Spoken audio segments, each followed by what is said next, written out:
Welcome to the Visions of War podcast series. Presented by me, Bob Carruthers. I'm honoured to have been making military history documentaries for the past 30 years, and in that time I'm proud to have won an Emmy Award. But more importantly, I've also discovered and shared some great primary source material concerning the history of warfare. The Visions of War podcast is brought to you with a huge array of informative insights and discussions Covering every aspect of military history. You'll find Visions of War wherever you get your podcasts. I'm sure you won't be disappointed. Today, we're tackling a subject that's, well, absolutely central to understanding the 20th century. We're talking about the Eastern Front of World War II, Operation Barbarossa. That's right. Launched in 1941, this conflict between Nazi Germany and the Soviet Union. It's arguably the most brutal, large-scale confrontation in all of human history. And when you say large-scale, the sources really paint a picture that's hard to comprehend. Oh, absolutely. Historians consistently use words like apocalyptic, unparalleled. We're talking a battlefront over 1,000 miles long, fought in just extreme conditions. Right, the sheer geography, the distances involved. And the numbers. I mean, the number of participants, the biggest tank battles ever fought. Yeah. And the casualties. Some estimates go as high as 30 million people, military, civilian combined. It's just staggering. 30 million. And it wasn't just combat, was it? The environment itself was a weapon. Definitely. You had searing summer heat, then periods of just impassable mud, and then winter temperatures plunging to minus 40 degrees. Unbelievably harsh. So our goal today is to, unpack this, look at the initial plans, the strategic mistakes, the ideology driving it all. And ultimately, how the Soviets managed to absorb that initial shock, survive, and then eventually push back and crush the German war machine. Okay, so where do we begin? The politics beforehand seem crucial. Yeah, you really have to start with the political setup. It's incredibly cynical. August 1939, you've got Nazi Germany and Stalin's Soviet Union, these supposedly mortal enemies, signing the Molotov-Ribbentrop non-aggression pact. Which shocked everyone at the time. But the really insidious part was hidden, wasn't it? Exactly. The secret additional protocol. That's the key. It basically laid out how they'd carve up Eastern Europe between them. Poland, the Baltic states. Just divide the spoils. Complete disregard for international law or the sovereignty of those nations. It's pure, brutal, real politics. It really is a marriage of convenience. Hitler got his eastern flank secured so he could deal with the West. Stalin bought himself time, or so he thought. But while Germany was honing its blitzkrieg tactics in Poland and France, Stalin was actually weakening his own military, right? Grievously so. The Great Purge of the late 1930s, it decimated the Red Army's leadership. You look at the figures and the materials he eliminated, 3 out of the 5 marshals of the Soviet Union. 3 out of 5. Gone. And it wasn't just the top brass. Estimates suggest around 30% of all officers, from brigade commanders down, were purged, executed, imprisoned, dismissed. How does an army even function after that? Especially facing what was coming, it seems like self-sabotage on a massive scale. It was incredibly damaging. You had inexperienced people promoted too quickly, a pervasive atmosphere of fear, stifling any initiative or honest reporting. It left the Red Army dangerously vulnerable. And facing an enemy whose intentions were, well, genocidal. That's the other critical piece. This wasn't planned as a conventional war of conquest. The Nazi ideology driving Barbarossa was about racial purity, Lebensraum, living space, and the utter annihilation of Judeo-Bolshevism. There's that quote from Hermann Goering in 1941. It's just chilling, summarizing German policy. Yeah, I know the one. Many tens of millions in the industrial areas will become redundant and will either die or have to emigrate to Siberia. No ambiguity there. It's a plan for mass death and displacement, extermination. Absolutely. And that ideological fanaticism directly influenced Hitler's strategic thinking, or perhaps his lack of it. Which leads us to his own mindset just before the invasion. He seemed utterly convinced of a quick victory. Completely. The sources describe him as impervious to all warnings, total self-delusion fueled by arrogance. Even from his own experienced commanders, people who knew the risks. Yes, you had figures like Field Marshal von Rundstedt, General Halder, seasoned professionals advising against invading Russia, particularly while Britain was still undefeated. They understood the scale, the logistics, the potential dangers. But Hitler wouldn't listen. Why? What was driving that level of certainty? It seems to be a toxic mix. His racist ideology told him the Slavic peoples were inferior, Untermenschen. He saw the Soviet state, riddled by Stalin's purges, as fundamentally weak, a colossus on feet of clay, ready to crumble. He expected blitzkrieg to work just as it had in France. A quick summer campaign and it's all over. That was the belief, which mirrors, in a strange way, Stalin's own denial on the other side. Right. Stalin's refusal to believe an attack was imminent is fascinating.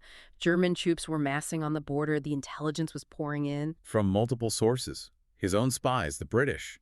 Yet he dismissed it all. Famously, just days before the invasion, on June 14, 1941, the official Soviet news agency TASS issued a statement saying rumors of war were baseless, nothing to prevent a settlement. Why? Was it fear of provoking Hitler? Or just disbelief? Probably a mix. Fear that the British warnings were a trap to drag the USSR into the war. And perhaps a fundamental misreading of Hitler's timeline, maybe believing an attack wouldn't come until 1942 after Britain was dealt with. He just couldn't accept it was happening now. So the result was near total strategic surprise when the Germans launched on June 22nd. Complete surprise. And the scale of that initial assault. 3.5 million German and Allied troops pouring across the border, air superiority, coordinated mechanized thrusts. And facing them, a Red Army that looked huge on paper. What were the numbers? Something like 23,000 tanks. That's the listed inventory, yes. But it's what the sources call a numerical illusion, meaning only about 8,000 of those tanks were actually operational and ready for battle. And the vast majority, maybe 4 out of 5, were obsolete models. Things like the T-26 BT tanks, completely outclassed by the German panzers. So the Germans had fewer tanks overall, but they were better organized, better led at that point. Precisely. Professional, experience in blitzkrieg, highly motivated. The initial impact was devastating. The speed must have been terrifying for the Soviet commanders. Unimaginable. They were preparing for, conventional battles developing over days, maybe weeks. Instead, you read accounts of German panzer spearheads appearing near cities like Riga, 50 miles inside Soviet territory within mere hours of the invasion starting. Just complete chaos. Communications cut, command structures disintegrating. Exactly. And the Germans exploited this masterfully with their classic pincer movements, creating enormous encirclements. The early battles, Minsk, Bialystok, were catastrophic defeats for the Red Army. What kind of prisoner numbers are we talking about? Hundreds of thousands in each pocket. Minsk yielded around 300,000 prisoners. Bialystok, maybe 350,000, just enormous hauls. It's no wonder the German propaganda ministry felt confident enough to declare the war practically won by late summer 1941. They really did believe it. The Red Army seemed to be shattering. But that very success, that feeling of imminent victory, led Hitler to make what many historians consider his single greatest strategic error of the campaign. This is the decision to divert forces away from Moscow. That's the one. Army Group Center was the most powerful German force, poised for the final push on Moscow, the political, logistical, and symbolic heart of the Soviet Union. But in August 41, Hitler ordered a major portion of its panzer strength to turn south. South towards Ukraine and the Caucasus. Why? His reasoning was primarily economic, mixed with ideology. He was obsessed with capturing the agricultural resources of Ukraine, the breadbasket, and the oil fields of the Caucasus. He believed the Soviet war effort couldn't continue without them. Even though his generals strongly disagreed. Unanimously, according to the records, they argued Moscow was the decisive objective. Take the capital, they believed, and the whole Soviet system might collapse. But Hitler overruled them. And that decision cost them a valuable time, didn't it? The summer weeks were ticking away. Crucially, it dissipated their momentum, stretched their supply lines even further, and gave the Soviets precious breathing room to reorganize defenses around Moscow. And then the weather turned. Nearly home. Isn't home where we all want to be? Reba here for Realtor.com, the pro's #1 most trusted app. Finding a home is like dating. You're not just looking for a place to live, you're searching for the one. That's where Realtor.com comes in. Like any good matchmaker, they know exactly where to look. With over 500,000 new real listings straight from the pros every month, you could find your perfect match today. Ranch style with a pool, barn dominium with an in-law suite? Realtor.com's got 'em. Modern craftsman with a big yard and a treehouse out back? Realtor.com will have you saying, yep, that's the one. No more swiping. It's time to start finding. Download the Realtor.com app today, 'cause you're nearly home. Make it real with Realtor.com. Pro's #1 most trusted app based on August 2025 proprietary survey. Over 500,000 new listings every month based on average new for sale and rental listings, July 2024 to June 2025. Enter the Red Army's unexpected allies, mud and ice. First comes the Rasputitsa. Ah, yes, the season of trackless mud. People think of the Russian winter, but the autumn mud was just as devastating for the Germans. When the rains came, the unpaved roads dissolved into this thick, gluey morass. What did that do to the German advance, especially the tanks? It paralyzed them. We have accounts, like from General Rouse of the 2nd Panzer Group, stating they lost something like 60% of their tanks during that period, not to enemy action, but simply stuck fast in the mud, broken down, abandoned. 60% just swallowed by the landscape. Whole armies ground to a halt. The Blitzkrieg machine, designed for rapid movement on good terrain, was completely bogged down. And then, almost overnight, the mud froze solid. And General Winter arrived. With a vengeance, and the Germans were catastrophically unprepared. Because Hitler had insisted the war would be won before winter set in, proper winter clothing hadn't been prioritized in the logistics chain. So you had troops facing minus 30, minus 40 degrees in summer uniforms. Yes, it was horrific. Engines wouldn't start because they lacked the right lubricants and antifreeze. The metal tracks on the Panzers became brittle and fractured in the extreme cold. Weapons jammed. And the human cost. Frostbite must have been rampant. Rampant and devastating. Soldiers were using newspapers, propaganda leaflets, anything they could find for insulation. The medal awarded for service on the Eastern Front that first winter was grimly nicknamed the Gefrierfleischorden, the Order of the Frozen Meat.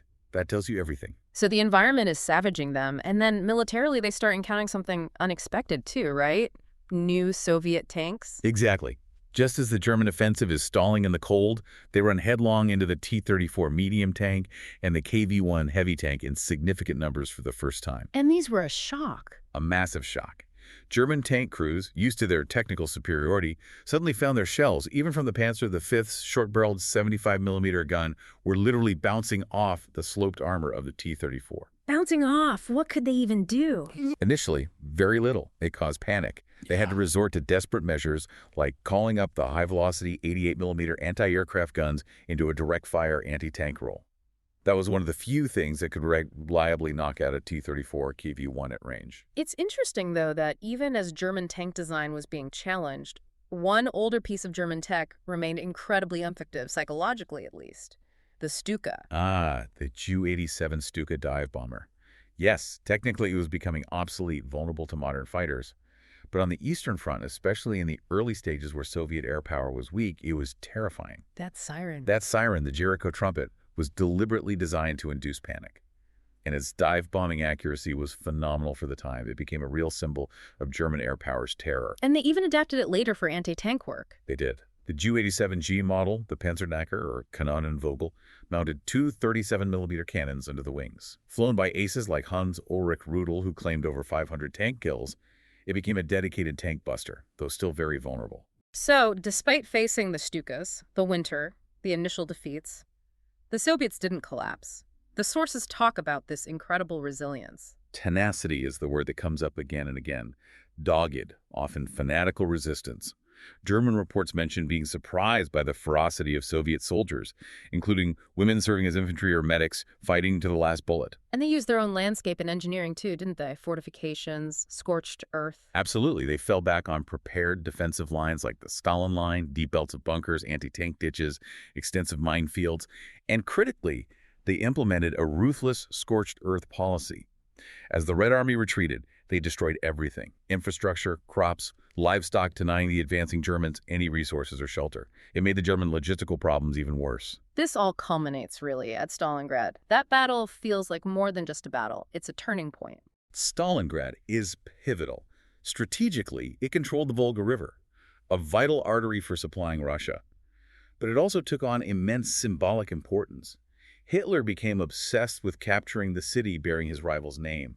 Stalin was equally determined to hold it. And Hitler made a key tactical error there even before the main assault, the bombing. Yes, ordering the Luftwaffe to flatten the city with carpet bombing. Paradoxically, this made it harder for the German ground troops. How so? Because instead of open ground suitable for tanks and maneuver, the bombing created a landscape of ruins, rubble, broken buildings, and sewers. It was perfect terrain for close-quarters urban warfare, where the defenders could hide, ambush, and negate the German advantages in armor and air power. It became a meat grinder. A sniper's paradise and a nightmare for tanks. Exactly. And then, of course, the Soviets launched their counteroffensive, Operation Uranus, encircling the entire German Sixth Army in the city. Which led to another catastrophic failure, this time logistical, involving Goering. Right. Hermann Goering, head of the Luftwaffe, arrogantly promised Hitler he could supply the roughly 250,000 trapped soldiers of the Sixth Army entirely by air. He guaranteed hundreds of tons of supplies per day. And the reality. The reality was a complete disaster. The Luftwaffe lacked the transport capacity. The Soviets put up fierce air defenses. The weather was atrocious. On the first day, they delivered only about 65 tons, a fraction of what was needed. The airlift was a catastrophic failure. So the Sixth Army was left to starve and freeze, an entire German army wiped off the map. Pretty much. Its destruction was a massive blow to the Wehrmacht, both materially and psychologically. Many see Stalingrad as the point where Germany truly lost the strategic initiative on the Eastern Front for good. And throughout all this, we have to keep circling back to the underlying nature of this war, the ideological brutality. It wasn't just soldiers fighting soldiers. Not at all.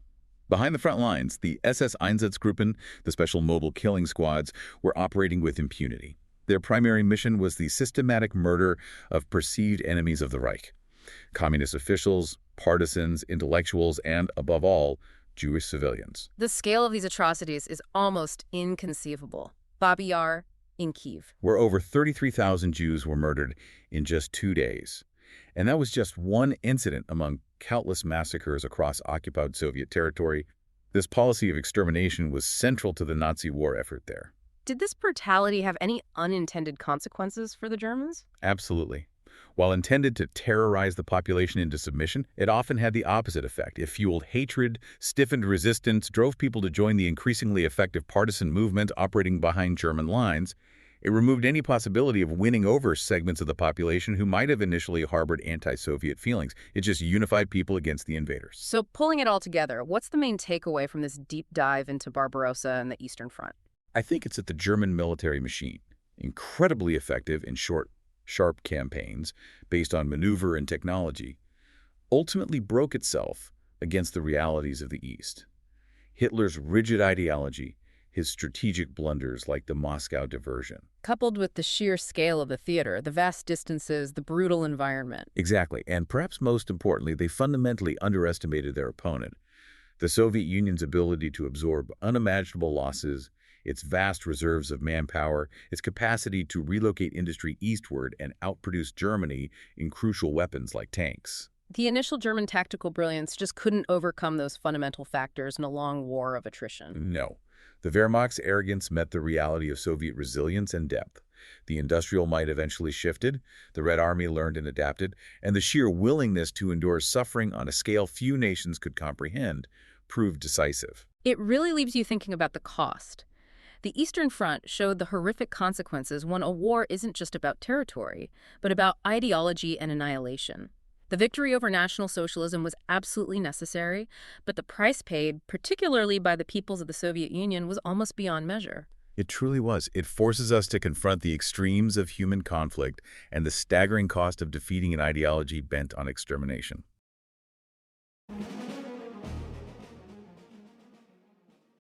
If you found this episode helpful, informative, or entertaining, be sure to hit follow or subscribe in your podcast app. You'll get our new episodes for free, and it tells the platform we're doing a good job. It takes 30 seconds, but leaving a review is a massive help. It's the main way new listeners find out if this show is right for them. We read every single one. Thanks from all the Visions of War podcast team.